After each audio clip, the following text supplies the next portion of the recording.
حاصل کی گئیں اور کیا ان کی مکمل تفصیل پاکستانی حکام کو دی گئی تھی یا نہیں۔ اس معاملے نے اتنا زور پکڑا کہ سپریم کورٹ تک جا پہنچا، جہاں طویل سماعتوں کے بعد 2017 میں عدالت نے نواز شریف کو نااہل قرار دے دیا۔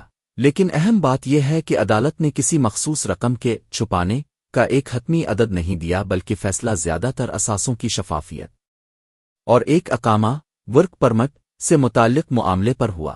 اس کے بعد نیب نے مزید کیسز کھولے جن میں ایون فیلڈ ریفرنس شامل تھا۔ اس کیس میں عدالت نے یہ موقف اپنایا کہ خاندان اپنے اثاثوں کے ذرائع واضح کرنے میں ناکام رہا اور نواز شریف کو سزا سنائی گئی۔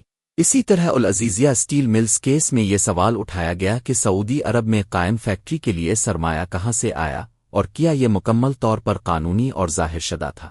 عدالت نے یہاں بھی انہیں سزا دی، تاہم بعد میں اپیلوں، ضمانتوں اور مختلف عدالتی فیصلوں کے ذریعے ان کیسز میں نرمی ریلیف بھی دیکھنے میں آیا۔ دوسری جانب نواز شریف اور ان کی جماعت ہمیشہ یہ موقف دیتی رہی کہ یہ کیسز شفاف احتساب کے بجائے سیاسی دباؤ اور انتقام کا نتیجہ تھے، اور انہیں جان بوجھ کر نشانہ بنایا